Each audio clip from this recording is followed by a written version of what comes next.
Que el Señor te guarde, que el Señor te bendiga, que el Señor haga resplandecer su rostro sobre ti y traiga sobre ti paz.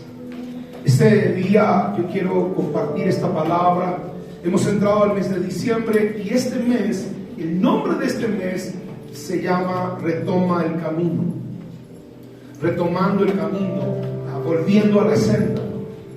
Durante todo este año hemos hablado, el Señor nos habló acerca del hijo pródigo, cómo la persona se va, cómo la persona, hermano, se cansa de las bendiciones de Dios. Usted dirá, pero ¿habrá gente que se canse de Dios? ¿Habrá gente que se canse de las bendiciones de Dios? Sí, hermano. Cuando nosotros no valoramos lo que Dios nos da, las personas terminan cansándose de las cosas de Dios.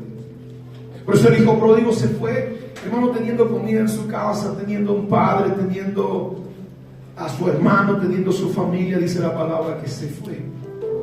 Terminó comiendo con cerdos. Terminó lejos de la casa de su padre. Entonces, ¿cómo uno se puede preguntar, pero cómo las personas se pueden cansar de las bendiciones de Dios? Y es por eso que este día, dice la palabra, que el hijo pródigo regresa a su casa. Dios lo recibe y comienza el Señor una nueva temporada en su vida. Este pasaje de la palabra me llamó mucho la atención estos días. Y quiero que usted sepa que todo en nuestra vida necesita de fe. Usted necesita de fe no solamente para la iglesia. Los pastores no necesitan fe solamente, hermano, para ministrar en la iglesia. Se necesita fe para tu matrimonio. Se necesita fe para terminar tus estudios. Se necesita fe para poder emprender un negocio y mantener tu negocio a flote. Se necesita fe para criar tus hijos, para que no se pierdan. Se necesita fe, hermano, para que la iglesia pueda permanecer, para el grupo familiar pueda crecer. En todo lo que hagas vas a necesitar de fe. Nosotros, dice la palabra, nacemos por la fe. Vivimos por la fe. Peleamos la buena batalla de la fe. Y al final vamos a morir por fe. Estamos lamentablemente en un mundo caído. ¿Por qué necesitas fe? Porque te vas a enfrentar con crisis.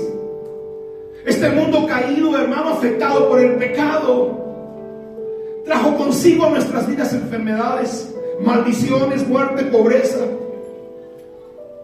Y el sufrimiento que la gente atraviesa siempre va a ser el resultado del pecado. Estaba conversando con una discípula el otro día, fuimos a visitarla. Me contó su historia, una historia muy triste. Desde niña, sus padres se divorciaron, ella paraba en la calle. Tuvo situaciones, su mamá se casó una vez, se volvió a casar, ahora se casó una tercera vez. Y su vida ha sido triste. Y es en esos momentos donde uno se pregunta, ¿y dónde estaba Dios? Porque Dios no intervino en esa situación. Y es por eso que la gente se va a preguntar, ¿y dónde está Dios? Por eso hay gente que canta, ¿y dónde está Dios en las guerras? ¿Y dónde está Dios cuando los niños son abandonados o son violados? ¿O son asesinados o vendidos y traficados? ¿Dónde está Dios? Entonces la gente comienza a cuestionarse, si Dios es bueno, ¿por qué todas estas cosas pasan? Y mucha gente se va a resentir con Dios. ¿Por qué me pasó esto en la infancia? ¿Por qué me abandonaron? ¿Por qué pasó estas cosas? Si se supone que Dios es misericordioso y bueno. Yo quiero decirte una cosa. El asunto de este tema es que no es culpa de Dios que pasen todas estas cosas. Dios le dio responsabilidad a tus padres para criarte. Si ellos te abandonaron, no es responsabilidad de Dios, es responsabilidad de tus padres. Porque hay guerras en el mundo, no es responsabilidad de Dios, es responsabilidad de gente corrompida, que en la guerra busca el dinero, que en la guerra lo único que buscan es lucrar, no les interesa la vida de las personas. Si usted no sabe, la Primera y la Segunda Guerra Mundial, familias, hermano, que provocaron esta pandemia, fueron las mismas familias que solventaron los dos lados de la guerra. Le dieron dinero a Hitler y a los nazis, y le dieron dinero, hermano, a los aliados. Gente que adora a Satanás, gente, hermano, que lo que quiere buscar y lo que quiere promover en el mundo es caos.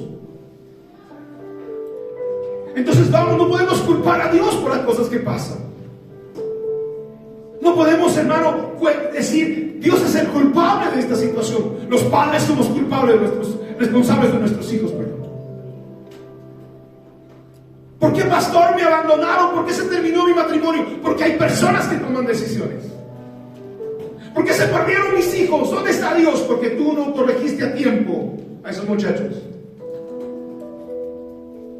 No es culpa de Dios que las cosas salgan mal. No culpemos al Señor, hermano, por decisiones que nosotros tomamos. Mire, tan poderoso es tu libre albedrío que tú puedes ir en contra de la voluntad de Dios. Tú te puedes oponer a la voluntad de Dios. Tan fuerte es tu libre albedrío que tú puedes ser más fuerte que Dios. Dios puede desear lo mejor para ti, pero tú en tu libre albedrío puedes hacer lo que tú quieres, ir en contra de la voluntad de Dios. Entonces buscamos luego un culpable, buscamos, hermano, señalamos a Dios como responsable de estas cosas, y no es verdad.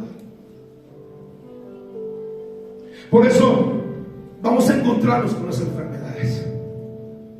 Lo último que salió, hermano, no es una plaga, fue enviada por Dios. Los medios de comunicación están revelando el día de hoy que eso fue un virus creado en un laboratorio para reducción de la población. Ahora lo están diciendo. Antes era conspiración. Entonces, estas cosas nos van a golpear. Estas cosas nos van a llevarnos a momentos de crisis. Y tenemos que tener cuidado en este proceso, cómo reaccionamos. ¿Cómo vivimos? Porque tarde o temprano, hermano, van a venir estas crisis en nuestra vida. Muchos de nosotros somos el resultado de lo que vivimos en la niñez, de cosas que nos marcaron en la vida. Y yo quiero hablar de Elías, porque este mes quiero hablar acerca de retomar las cosas de Dios. No sé si me puede cerrar la puerta de los niños, por favor, para que no salga el sonido. Y yo quiero pedirles esto a todos ustedes, que podamos, hermano, entender qué pasó con este hombre. Dice la palabra que Elías es un ejemplo de cómo Dios puede usar personas dispuestas a pesar de sus reacciones. La Biblia dice en Santiago, Elías era un hombre sujeto a pasiones como las nuestras, pero oró, hermano, y el cielo se cerró, y volvió a orar y el cielo se abrió. El Espíritu Santo lo llevó a ser valiente y decidido, y con todos sus miedos, hermano, y sus miedos lo llevaron a él a entrar en una depresión al grado de querer morirse. Esta historia tiene varios personajes. Primera de Reyes, capítulo 19, vaya conmigo, la versión Reina Valera. Dice que en esta historia hay 5 personajes: Acab, el rey Acab, la reina Jezabel, está, hermano, el siervo del profeta, está el ángel que vino a visitarlo, y está Elías. Entonces, estos personajes puede que aparezcan en tu vida, puede que se manifiesten en la vida que tú estás llevando. ¿Quién es Acab? ¿Quién representa a Acab? Por favor, si me pueden cerrar la puerta, te agradecería bastante. Acab representa hombres malvados, hermano, que a causa de su comportamiento van a traer juicio a un lugar. Acab representa hombres malvados. Su comportamiento va a traer juicio a tu vida, juicio a su familia, Juicio, hermano, a la gente que lo rodea. Por eso es importante que tú tengas cuidado con quién andas. Porque muchas veces, hermano, nosotros podemos tener a Jonás en nuestro barco. Tienes que sacar a Jonás de tu vida. Porque puede que, hermano, esa persona traiga juicio de Dios contigo. Está Jezabel. Jezabel representa la falsa espiritualidad. Siempre, hermano, vas a encontrarte con gente que su fe no es sincera. Y este mundo está plagado de esas personas. Yo le decía, me senté a conversar con uno de los discípulos y me decía: pastor, estuve en un centro de rehabilitación. Y el pastor del centro de rehabilitación me dijo que lo acompañara porque él hacía ventas. Y fui con él y de repente llegamos a una ciudad y el pastor mandó traer muchachas de la calle y mandó traer cerveza cuando nosotros estábamos en rehabilitación. Y viendo eso, hermano, de esa persona dijo: ¿y ahora? ¿Cómo yo me recupero? ¿Cómo yo salgo de esta situación si el pastor de este lugar está haciendo eso? Jezabel representa eso. No es una mujer, es un espíritu de religiosidad. Lo que va a hacer siempre, hermano, es una falsa espiritualidad. Jezabel representa la hipocresía que todos podemos tener en algún momento cuando no vivimos bien, no vivimos correctamente delante de Dios. Está en esta historia el siervo. Miren lo que dice la palabra en el versículo 3 del capítulo 19. Viendo pues el peligro, se levantó Elías y se fue para salvar su vida, y vino a Beersheba, que está en Judá, y dejó allí a su criado, dejó allí a su siervo. Dice que en Beerseba dejó a su siervo. Y el siervo, hermano de Elías, es el amigo o el discípulo que estará contigo o que no estará contigo en tu tiempo de crisis. Luego dice la palabra, en esta historia tenemos el ángel. El ángel representa, hermano, el cuidado de Dios en tus momentos difíciles. ¿Cuántas veces nosotros hemos pensado que cuando estamos pasando por una crisis hasta sentimos que Dios no está? Pareciera que no está Dios, que no nos contesta, que no hay una respuesta del cielo. Y por último está Elías, el hombre de Dios que pensó que todo había terminado para él. Elías, hermano, puedes ser un hombre, una mujer de Dios que dice: ya todo ha terminado, me voy a dedicar a otra cosa. Como Pedro, había negado al maestro y dijo: bueno, se acabó el ministerio, voy a dedicarme, voy a volver a pescar, porque ¿qué sentido tiene? Me di cuenta que no podía servir a Dios, que caí en pecado, que transgredí, que traicioné la confianza de Dios. No tiene valor, ya no tiene sentido seguir. Elías se sintió así, por eso quería morir. Y quiero compartirte esto porque tiene que ver con nosotros. ¿Cuántos hombres y mujeres de Dios hay aquí? ¿Está seguro usted?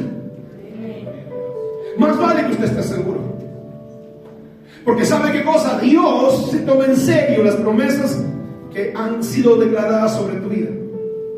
Pero quien se toma en serio las cosas también es Satanás. Por eso, hermano, cuando Jesús nace, o cuando nace Moisés, usa a Faraón para matar a todos los niños. Faraón mata a los niños para que mate entre ellos a Moisés, porque Satanás no sabía quién era. Satanás no sabe tus pensamientos. Satanás más o menos calcula, hermano, tiene un espíritu de sospecha. Y cuando te ve y tú recibes una palabra, él está viendo qué tú vas a hacer con eso. Y Satanás cree más que tú lo que Dios dice acerca de ti. Por eso tienes que tener cuidado, porque si tú no crees la palabra que Dios tiene sobre ti, tarde o temprano vas a abandonar ese camino. Dice la palabra, Primera de Reyes capítulo 19, Acab dio a Jezabel la nueva de todo lo que Elías había hecho y de cómo había matado a espada a los profetas. Entonces Jezabel envió a Elías un mensajero diciendo: así me hagan los dioses y aún me añadan, si mañana a estas horas yo no he puesto tu persona como la uno de ellos. Diga conmigo: tus victorias te traerán enemigos. Hermano, ¿qué había pasado? Elías había hecho descender fuego del cielo. Elías había traído la lluvia. Elías había traído bendición. Había vuelto un avivamiento a Israel. Dice que esta gente se había ido detrás de Baal y Acera. Y Jezabel, hermano, se levantó porque sabe qué cosa: tus victorias van a traer enemigos. ¿Cuántos han tenido victorias en Dios? Prepárate entonces, porque cada vez que tú logras algo, Satanás se va a levantar para quitarte aquello que Dios te ha dado. Sea en la parte económica, sea en la parte ministerial, sea en la parte familiar, Satanás se va a levantar para destruir lo que Dios te da.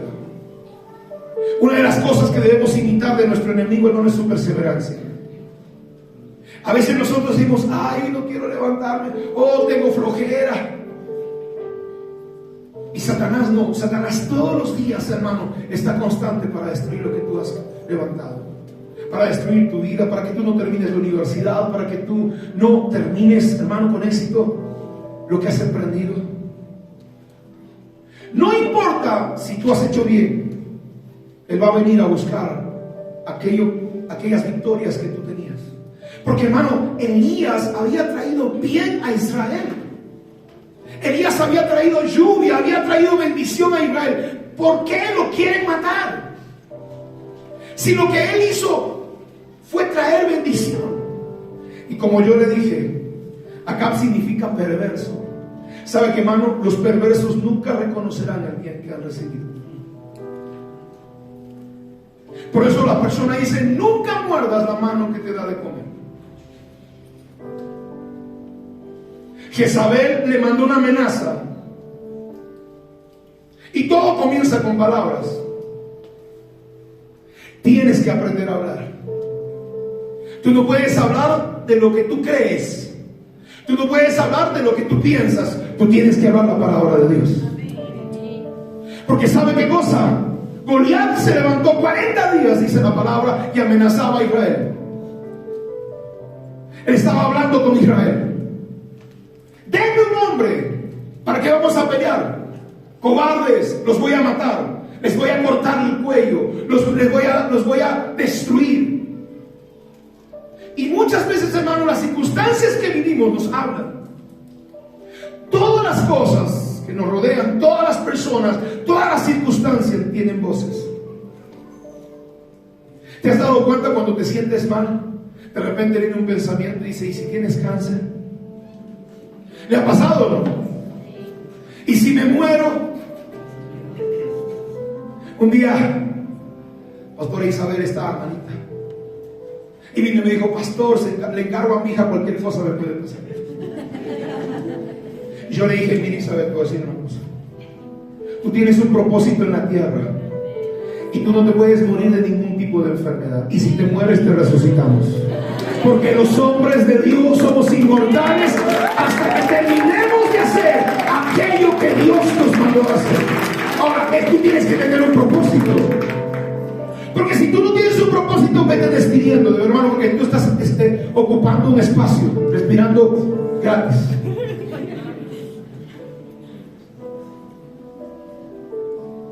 Tienes que tener un propósito, porque si no, hermano, te vas a morir. Hay personas que no han muerto en el COVID. Nadie de nuestra iglesia falleció, nadie.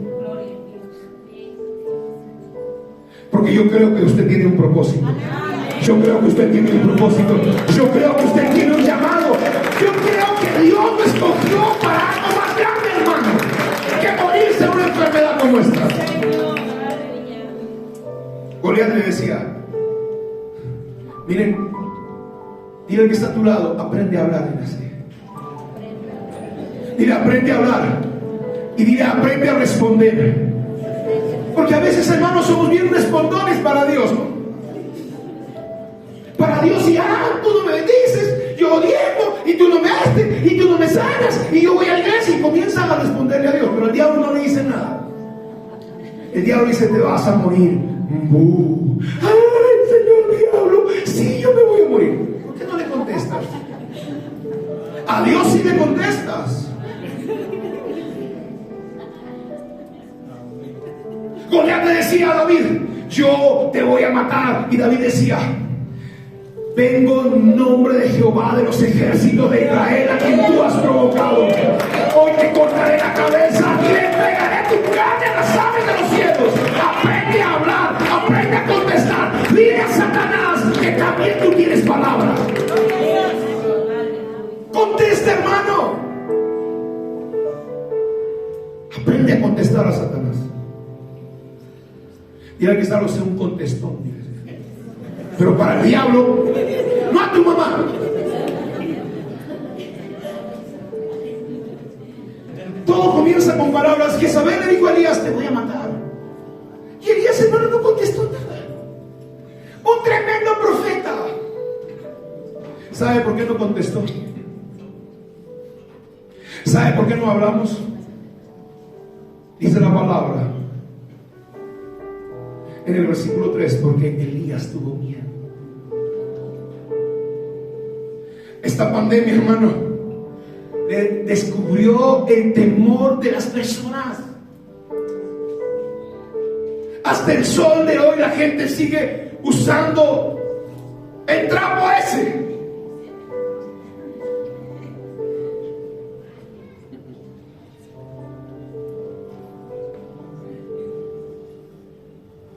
Tu victoria siempre te van a traer enemigos.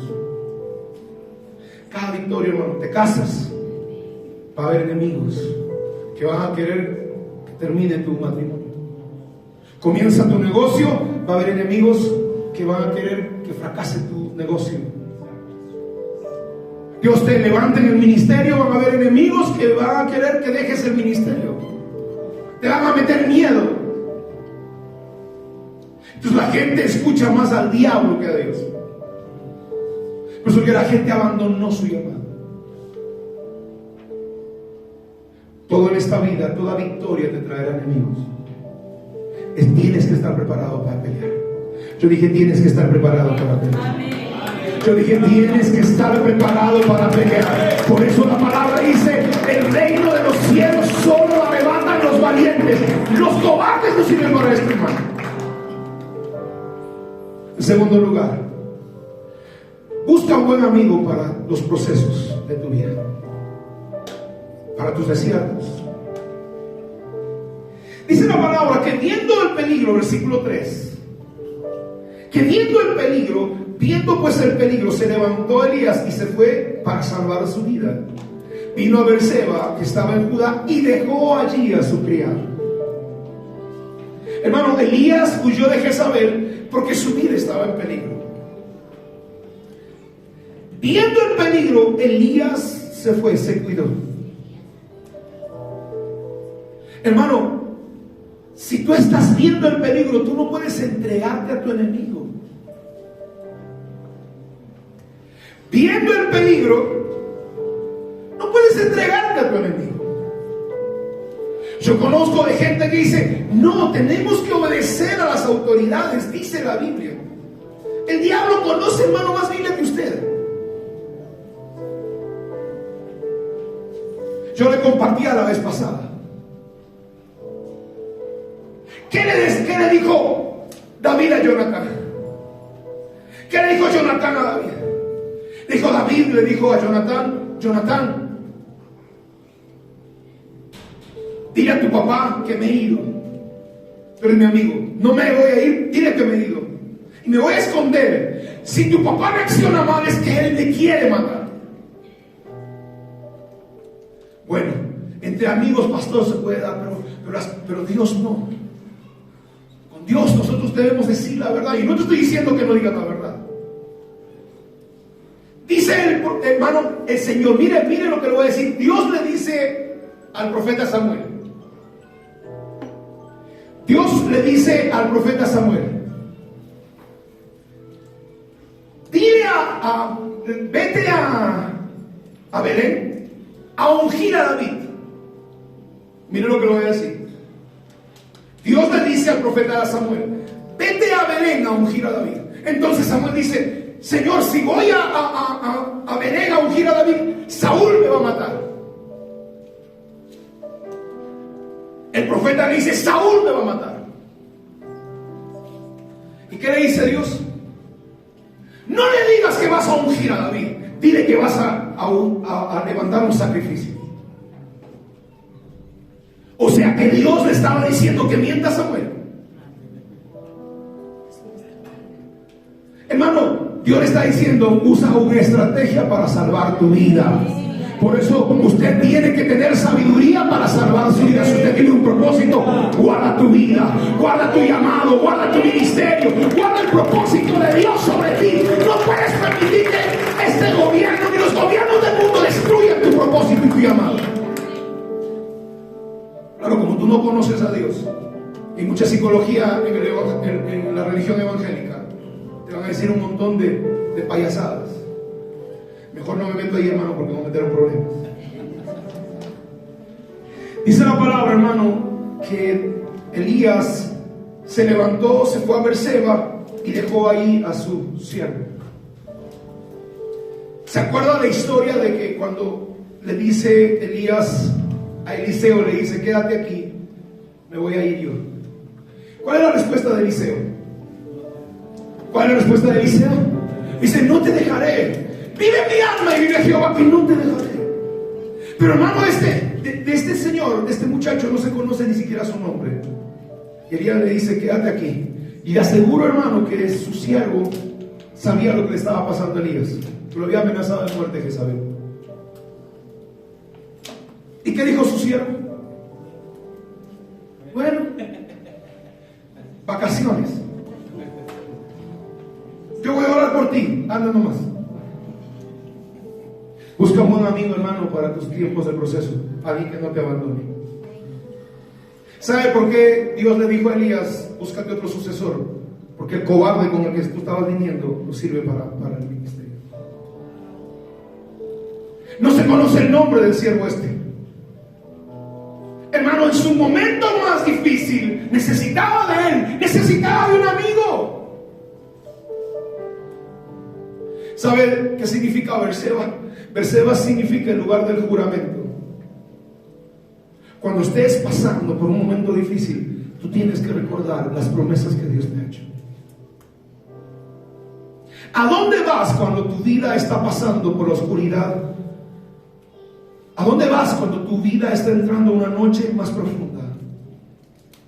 Cuando tú estás en una enfermedad, cuando perdiste el trabajo, cuando perdiste tal vez la esperanza. Él se fue a Berseba. Berseba significa el lugar del juramento, el lugar de las promesas de Dios. Por eso, cuando estés pasando esos momentos de crisis, necesitas recordar las promesas que Dios te ha hecho. Y tener amigos, hermano, con quien compartir la carga, el dolor, el sufrimiento. Por eso es que Dios, tal vez era sentimental Elías, no, pero él es mi siervo, no, le dijo Dios. Con ese no puedes contar. Yo te voy a pedir que unjas a Eliseo. Ese hombre no te va a dejar. En tercer lugar, las pruebas de la vida pueden llevarte a acordar tu propósito. Mire lo que dice el versículo 4.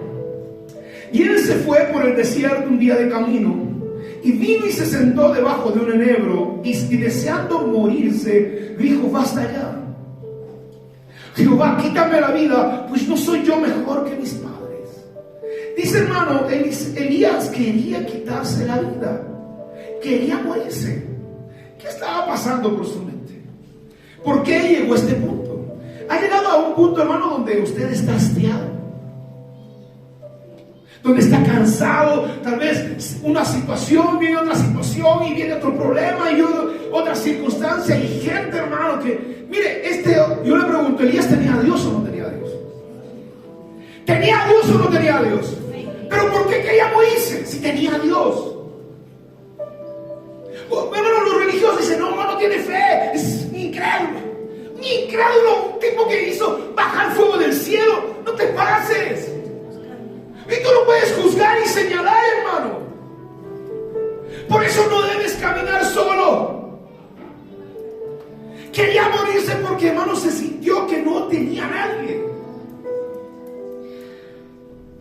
Se sentó debajo de un árbol, pidió morirse, le dijo, quítame la vida. ¿Qué estás pasando? ¿Qué estás mirando? ¿Te sientes solo? ¿Te abandonaron los amigos? ¿Estás cansado de lo que estás viviendo? ¿Ya no puedes con las luchas que estás teniendo? ¿Crees que ya ni siquiera Dios no te escucha? Hay momentos, hermano, donde a veces tú piensas que ni siquiera Dios te oye. Y oras y pareciera que repitieras. El día viernes estaba compartiendo la palabra y moscas, hermano. Llego a casa y las moscas estaban llenas en mi cuarto. Y algo extraño, el domingo, el sábado amanecí mal. Estuve en cama todo el día. Y yo decía, ¿qué está pasando? ¿Y sabes qué? Muchos de nosotros vamos a enfrentar la familia, la salud, las finanzas, la casa, los hijos. Y hermano, no es que no tenga a Dios esa persona.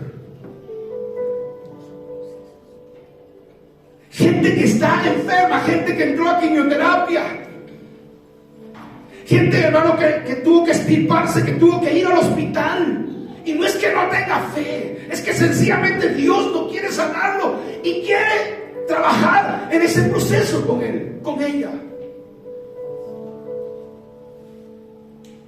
¿Cuántas veces nosotros, hermanos, hemos sanado de enfermedades que Dios no me quiso sanar a mí?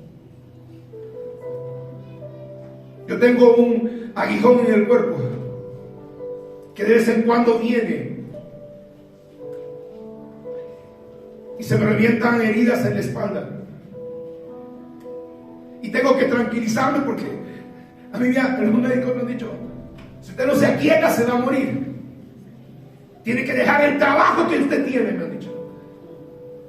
Yo le digo, diablo mentiroso.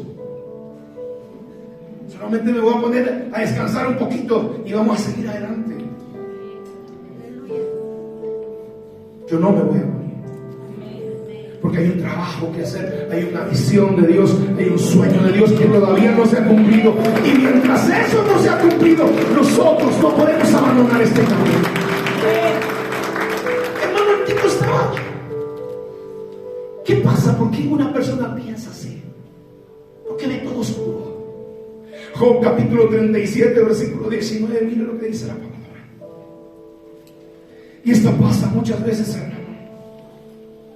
Job 37, 19 dice: Señor, enséñanos a hablar, enséñanos cómo debemos contestar, muéstranos qué debemos decir, porque nosotros no podemos ordenar nuestras ideas a causa de las tinieblas. No podemos ordenar nuestros pensamientos porque hay una cobertura, hay un manto oscuro sobre nosotros y no nos permite ordenar nuestras ideas. Estamos confundidos. Por eso, mi amado hermano, nunca tome decisiones permanentes en medio de crisis temporales. Hablando con un muchacho me dice, me di cuenta que yo sabía que el bebé, mi hijo no era mío, ese niño no era mío, y decidí hacerle la prueba de ADN. Me acabo de enterar de que es una verdad que está en mi corazón. Quiero irme a tomar, quiero perderme. está desesperado. No tomes decisiones permanentes en medio, hermano, de crisis temporales, porque la palabra dice que todo tiene su tiempo. Quiero que sepas en esta hora, la noche que estás viviendo, la crisis que estás atravesando va a terminar. Yo dije, va a terminar. El momento difícil por el que estás viviendo va a terminar, porque todo tiene su tiempo, y vendrá el día, y vendrá la mañana, y la luz de Dios vendrá sobre tu vida. No puedes tomar una decisión definitiva en una crisis temporal. Eso va a cambiar.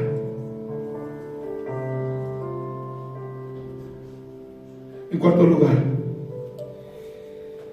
lo maravilloso de esto, hermano, usted me dijo que es un hombre de Dios, una mujer de Dios, y a los hombres de Dios y las mujeres de Dios, Dios no los abandona. Dice la palabra, mire lo que dice la palabra. Él se fue al desierto, versículo 4. Un día de camino se sentó debajo del enebro, quería morirse. Dijo, Señor, estoy cansado, quítame la vida, no soy mejor que mis padres. Y echándose debajo del enebro se quedó dormido. Y he aquí un ángel le tocó y le dijo, levántate y come. Entonces él miró, y aquí en la cabecera una torta cocida en las ascos y una vasija de agua, y comió y bebió y volvió a dormirse. Wow. ¿Cuántos han visto un ángel, hermano? Aleluya. ¿Has visto un ángel? En serio, ¿cuántos han visto un ángel? Levante su mano. Hermano, un ángel no es que está con alas. Un ángel no viene, no es alguien, hermano, que está con su espada solamente. Puede que usted lo pueda ver, pero ángeles son personas que Dios pone al lado tuyo. Y tal vez como su amigo lo abandonó a Elías, Dios tuvo que mandar, hermano, un ángel del cielo. Dios va a enviar su manifestación cuando no haya gente que esté a tu lado. Pero siempre va a haber ángeles, va a haber personas, va a haber, hermano, amigos que te van a ayudar en ese momento difícil. Pregúntale a la persona que está a tu lado, ¿has sido un ángel para alguien? Porque las personas, cuando las personas se fracasan, cuando las personas se equivocan, cuando las personas pecan, cuando las personas caen, ellos saben que lo hicieron mal. La pregunta es, ¿vas a poner más peso sobre su cara? ¿Va a ser un ángel que le vas a cocinar un pedazo de pan y le vas a dar un poco de agua?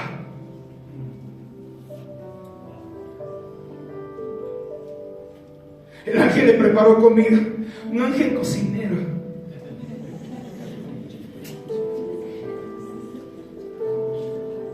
Hermano, no crea que los ángeles bajan con alas. Un día yo estaba manejando la camioneta roja.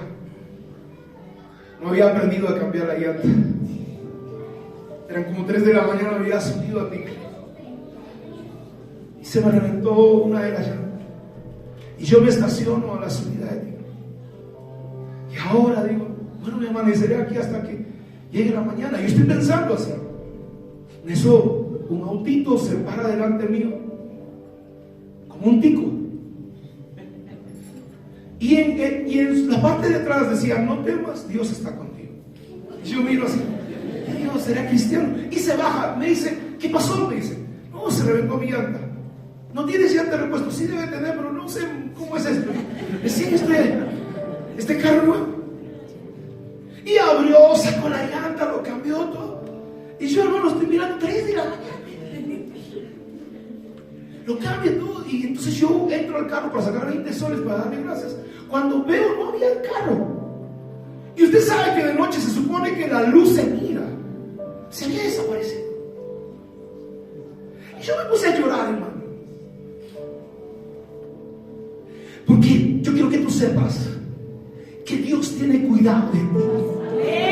No importa si estás pasando la noche más oscura de tu vida, no sé si estás pasando una enfermedad, no sé si estás pasando una crisis, Dios enviará un ángel.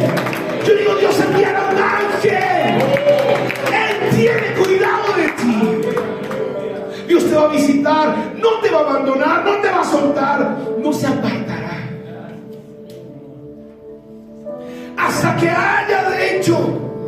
terminado de hacer aquello que me prometió. Porque a veces enfermos estamos sirviendo y Él conoce lo que está pasando. Dice el ángel, le dio pan y agua. Diga conmigo, pan y agua. El pan representa la palabra. Hermano, tú puedes tener un buen mensaje de autoayuda, no te va a servir de nada. La revelación de la palabra te va a dar fortaleza. La palabra que se levanta en tu interior, que tú aprendiste en un momento, va a salir en tu momento de crisis. Y agua, hermano, representa la presencia de Dios. Por eso cuando usted vengas temprano, cuando estamos adorando y cuando la presencia viene, recibe de parte de Dios. Porque la palabra de Dios dice, hermano, que en el versículo 5, el versículo 6 dice: entonces él miró y aquí en su cabecera una torta cocida y una vasija de agua. Comió y bebió y volvió a dormirse.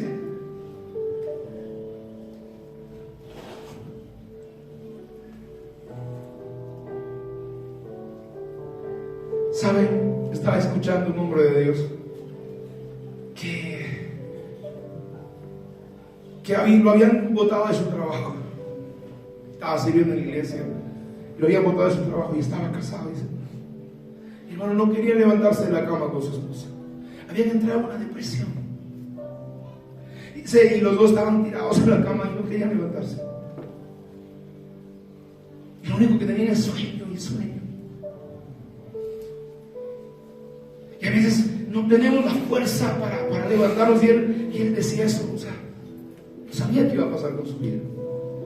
Porque a veces pensamos que hemos llegado al final del camino.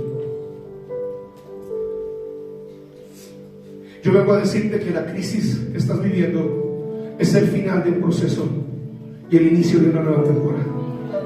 Yo dije que la crisis que estás viviendo es el final de un proceso y el inicio de una nueva temporada. La Biblia dice, hermano, entonces versículo 6, miró y aquí en su cabecera una torta de pan cocido sobre las ascuas, una vasija de agua, comió y bebió y volvió a dormirse. Y volviendo el ángel de Jehová en segunda vez le tocó diciendo, levántate y come porque el largo camino te resta. Por segunda vez el ángel lo levantó, levántate y come. Levántate y busca a Dios. Porque esto no es el final. El ángel le dijo al hombre de Dios, a la mujer de Dios, tranquilo. Tú pensabas que ya todo se terminó. Tú pensaste que todo se ha acabado. Tú estás creyendo que esto ha sido definitivo. No, dice el Señor. Esto no es el final. Yo dije, esto no es el final. Yo dije, esto no es el final. Esto no es el final. Esto no es el final. Todavía hay cosas más poderosas que vamos a ver en el Señor. Hay cosas que tú no soñaste. Hay cosas que tú has querido de parte de Dios. Y ciertamente vendrán. Este es el final de un proceso, pero es el inicio de un tiempo de bendición. Se termina tu temporada de enfermedad. Se termina tu temporada de pobreza. Se termina tu temporada de maldición.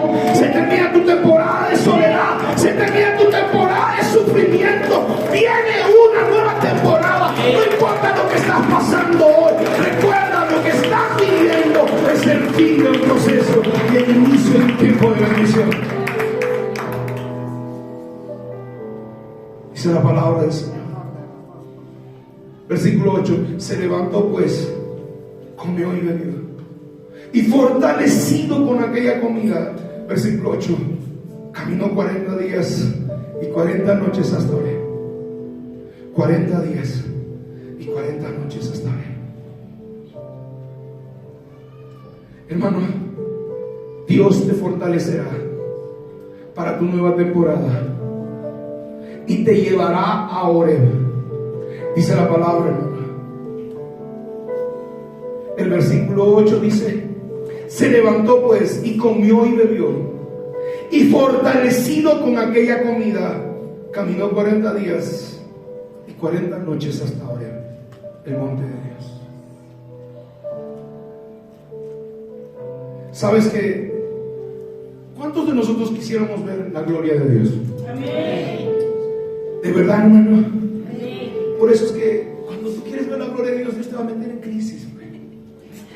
Por eso cuando dices, yo quiero ver la gloria de Dios, no hay otra manera, hermano.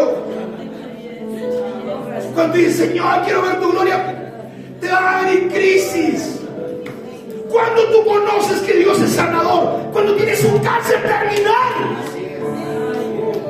cuando crees que es un Dios proveedor, cuando, hermano, fracasaste en el negocio, te echaron del trabajo. O sea, no hay otra manera de conocer a Dios. Si estás bien, si todo marcha bien en tu vida, no vas a poder conocer a Dios.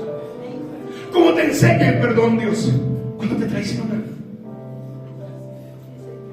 Como Dios te enseña, hermano, a no guardar resentimiento cuando amabas y esa persona que amabas te lastimó. A veces pensamos, yo quiero ver la gloria de Dios, hermano, y la única manera son las crisis. No hay otra forma. Así es que si no quieres pasar por ese proceso, deja de decir, Señor, quiero ver tu gloria. Los hombres de Dios que conocemos a Dios, hermano, hemos podido encontrar en ese lugar. Elías se encontró con ese. Miren lo que pasó con Elías, hermano. Este tipo comió y se fortaleció, dice, y caminó 40 días y 40 noches hasta el monte de Dios. Este hombre estaba caminando en lo sobrenatural y ni siquiera se había dado cuenta. A veces nos acostumbramos a caminar en lo sobrenatural y no te das cuenta, hermano. Pero los hombres y mujeres de Dios que están pasando crisis, quiero decirte esta mañana, aunque no te des cuenta, estás en lo sobrenatural de Dios. Las cosas sobrenaturales de Dios, la gloria de Dios, la unción de Dios, el poder de Dios se manifiesta en medio de tus debilidades, decía Pablo.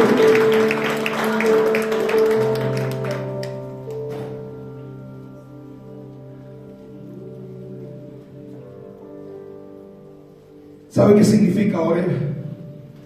La palabra Oreb significa lugar de soledad y de silencio, lugar desolado y desértico. Y es que, ¿sabe? No podrás oír la voz de Dios hasta que no se callen las voces que están a tu alrededor. En el lugar llamado monte de Dios, hermano, es donde se le dan las instrucciones a sus siervos. Hermano, Dios no te va a hablar en medio de la multitud. Al comienzo, cuando tú estás creciendo en las cosas de Dios, Dios te va a hablar por un profeta, por una palabra profética. Luego, cuando tú creces, tienes que ir al monte de Dios. Y ese lugar se va solo. No puedes ir en multitud, porque Dios es un Dios personal. Dios va a tratar solamente contigo. El lugar monte de Dios es el lugar de las instrucciones. A veces Oreb, hermano, es una cama de hospital. Hay gente que dice, pero ¿cómo, pastor? Sí, en una cama de hospital vas a escuchar a Dios. A veces Oreb, hermano, es que todo el mundo se aparte y te deje solo. Dice la palabra, versículo 9. Y ahí se metió en una cueva, donde pasó la noche. Y vino a él palabra de Jehová, el cual le dijo, ¿qué haces aquí, Elías? Yo le hago una pregunta, hermano. Mire, cuando usted lee la palabra y dice, ¿qué haces aquí, Elías?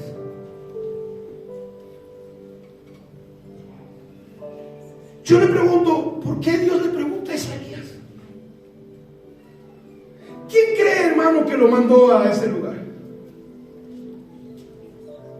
Porque cree que Elías caminó 40 días y 40 noches al monte de Dios. ¿Por qué? Yo le aseguro que el ángel le dijo, ¿sabes qué? Tengo una instrucción de Dios, tienes que ir a ese lugar. Y Elías no le dijo a Dios, Señor, el ángel me mandó. No, la pregunta es, ¿por qué le está preguntando a Elías, ¿qué haces aquí?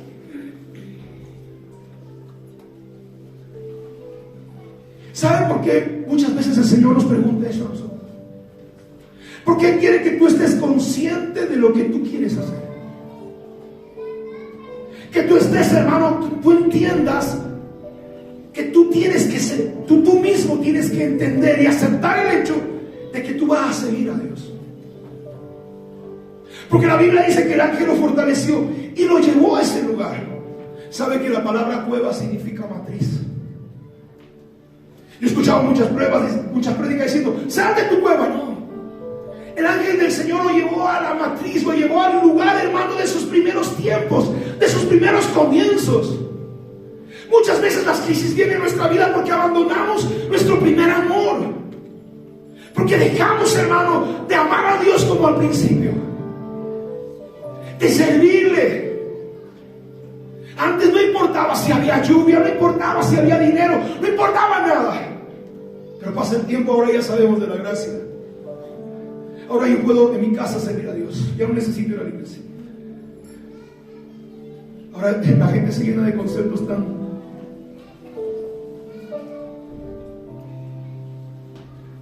repite cosas que no conocen a Dios. Y Dios le está diciendo, el ángel le dijo, vuelve a tu matriz. Vuelve a tus primeros comienzos. De dónde naciste, de dónde saliste. A tu tiempo de búsqueda. A amarme como lo hacías la primera vez.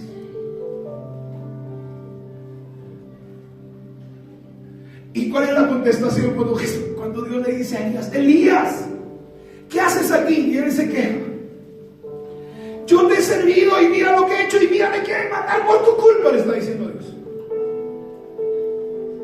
Y Dios lo está metiendo en conciencia. Elías le está diciendo, negro,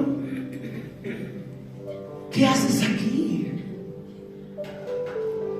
No te he dicho que te estás quejando, quiero que tú estés consciente que el llamado que tú tienes, que el propósito de Dios sobre ti no se ha perdido. ¿Te quieres morir en medio de esta crisis? ¿Has pensado que ya todo acabó? Y él le dice al Señor, versículo 10, mire, léalo conmigo.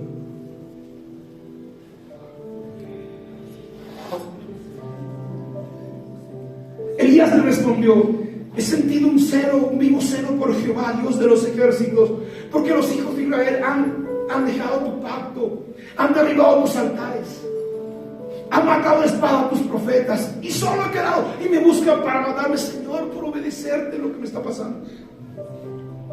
¿Se ha quejado alguna vez? ¿No? Hemos tenido algunas conversaciones con Dios, hermano, bravas. Y dice, y el Señor le dice, sal fuera y ponte en el monte delante de Jehová. Y aquí Jehová pasaba, y un grande poderoso viento que rompía los montes, quebraba las peñas delante de Jehová. Pero Jehová no estaba en el viento. Y tras el viento un terremoto, pero Jehová no estaba en el terremoto. Y tras el terremoto un fuego, pero Jehová no estaba en el fuego. Y Jehová no estaba en estas cosas. ¿Sabe que era un viento huracanado? ¿Sabe cuando viene un huracán? ¿Sabe para qué viene? El huracán, cuando viene, hermano, con una fuerza arranca lo que no tiene raíz. Y muchas veces Dios nos va a meter a situaciones tan fuertes que gente, hermano, que no está arraigada va a ser sacada. Cuando vienen los huracanes, las casas que no tienen fundamento se destruyen. Los huracanes son necesarios para saber cuál es tu fundamento, en quién has creído, quién es el Dios a quien tú sirves. Pero dice la palabra, y Dios no estaba ahí. ¿Por qué diga eso? Y dice, después del viento huracanado vino un terremoto. ¿Qué significa el terremoto? El terremoto, hermano, es un movimiento telúrico. El terremoto trae destrucción, muerte y desolación. Los terremotos van a probar la edificación sobre que construiste tu fe. El terremoto va a venir para saber en quién crees, a quién estás siguiendo. Si tú me escuchas, ¿a quién estás siguiendo? Líderes cristianos, pastores de renombre, llevando a su iglesia a meterse el veneno. ¿A quién estás siguiendo? El COVID fue un terremoto para todos nosotros.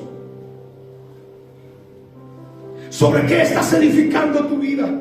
Pero Dios no está ahí. Dice la palabra, y Dios no estaba ahí. Y lo cuarto, hermano, y vino un fuego, tercero, vino un fuego, dice. Y el fuego es el último proceso donde nuestra vida será probada. Hermano, la gente que sirve a Dios, los vientos huracanados vendrán, los terremotos vendrán y el fuego vendrá, porque el fuego es el último proceso donde la vida es probada. Es el momento, hermano. El fuego simboliza el tiempo en que tu vida está puesta de por medio, donde tu vida está puesta en peligro, donde realmente, hermano, tú sabes que te puedes morir. No sé si en algún momento yo estaba pensando estos días, ¿por qué yo me estaba exponiendo de esa manera, hermano, cuando estaba en la enfermedad aquí? Yo recuerdo un día que fuimos con la pastora Nelly, una de las pastoras, a visitar a un muchacho.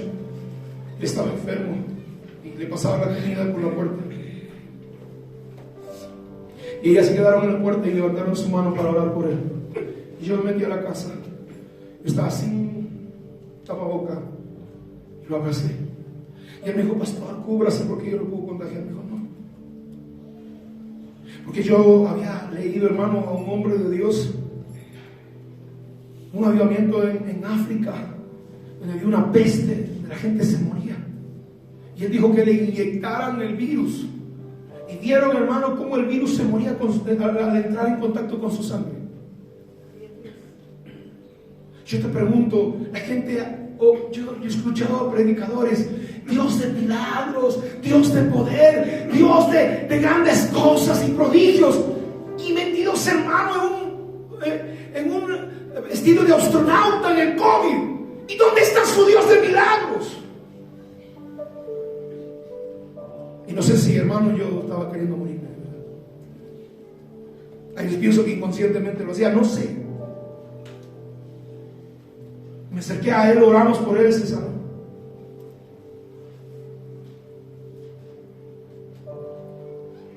Y a veces pensamos, Dios va a necesitar pasarnos por el fuego. ¿Hasta dónde tú estás listo para entregar tu vida por el Señor? ¿Estás listo? La gente que decía, ¿cuántos quieren irse con Cristo? Amén. Decía, y después estaban de manos con Dios. Quieren irse con Cristo, pero ahora tienen miedo a una gripe.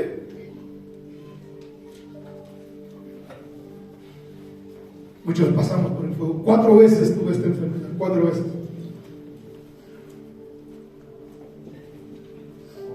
Pero estoy parado aquí, hermano, para decirle que servimos a un Dios poderoso. Estoy aquí para decirle que el Dios que tenemos, yo he probado que realmente es un Dios que hace milagros. Que a pesar de nuestras equivocaciones, su propósito se cumplirá en nosotros. ¿Sabe por qué dice? Viene un viento huracanado y Dios no estaba ahí. Vino un terremoto y Dios no estaba ahí. Vino un fuego y Dios no estaba ahí. ¿Sabe por qué Dios no estaba ahí? Porque muchas veces, hermano, quien está detrás de todas esas cosas es Satanás. Quien está detrás de todas esas crisis es Satanás.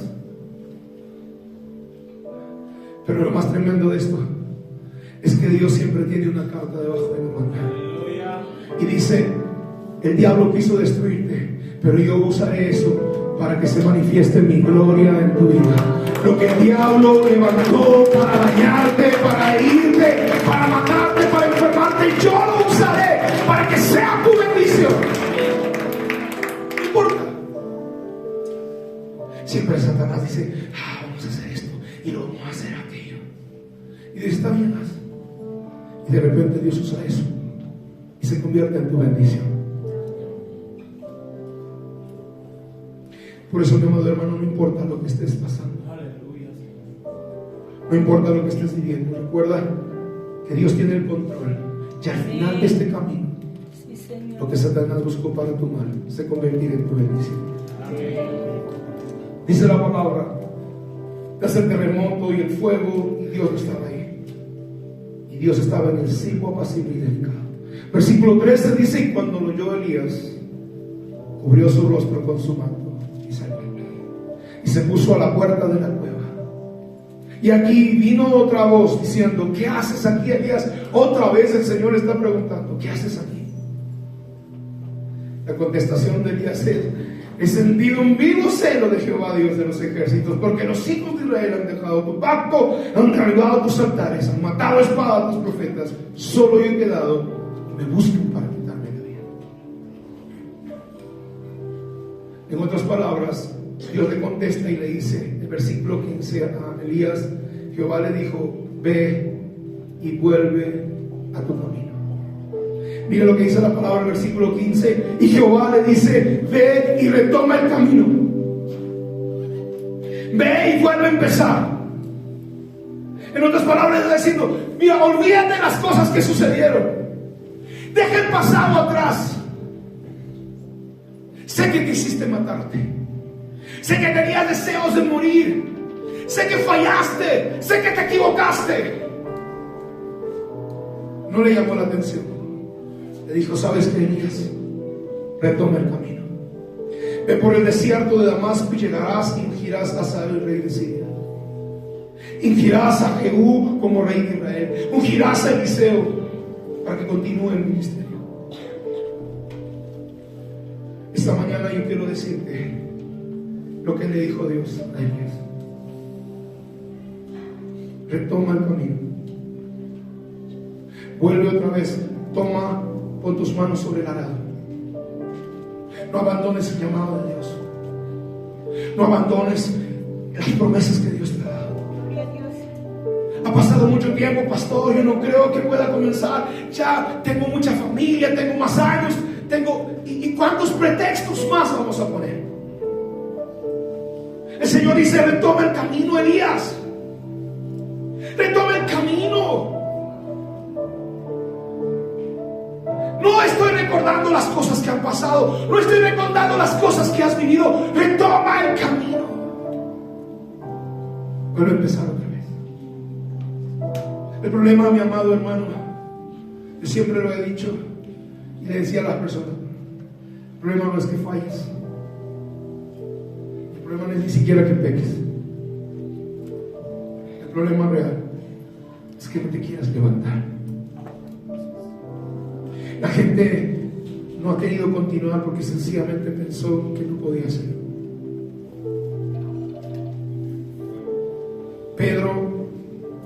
A Pedro le llegó la noche cuando su gallo le cantó. ¿Te ha cantado tu gallo?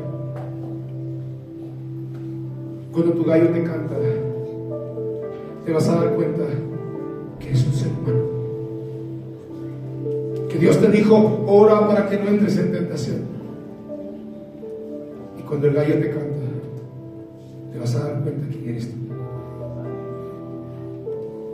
Y Pedro agarró y dijo: no sirvo para esto, y se fue. Pero dice la palabra: al tercer día, cuando el maestro se levantó de entre los muertos, fue a buscar a Pedro. Y hermano, estaba en la orilla del mar y le preguntó: muchachos, ¿han pescado algo? Y ellos dijeron: no hemos pescado nada, pero no sabían que era Jesús. Y le dijo: tiren su red a la derecha. Y cuando tiraron su red, hermano, dice que los peces no podían cargar los peces. Pedro se dio cuenta que era el maestro, se puso su ropa y salió corriendo. Y cuando fue a la orilla, Jesús no estaba con un bate de béisbol, hermano, para chancarlo. No tenía un palo, hermano, para bajarle la cabeza. Estaba esperando con un desayuno. Estaba esperando con un poco de café y un pedazo de pescado. Y ese es el Dios que nosotros tenemos.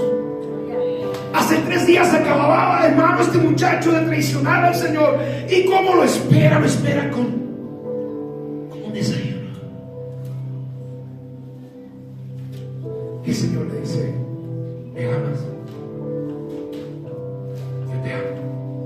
¿Me amas, Pedro? Te amo, Señor. La tercera vez le pregunta: ¿me amas? Y le dice, él se sintió mal porque le preguntaron la tercera vez, porque él sabía que lo había hecho mal. Y Jesús le contesta: apacienta mis corderos, cuida a mi pueblo, no abandones tu grupo familiar. Hay gente que te necesita, comparte la palabra. Hay gente a la que nosotros no llegamos. No abandones tu llamado, retoma el camino. Yo te digo, vuelve al camino. Yo te digo, vuelve al camino, retoma el llamado de Dios, retoma el propósito de Dios, recuerda las promesas de Dios, vuelve al camino otra vez. Elías, ponte de pie.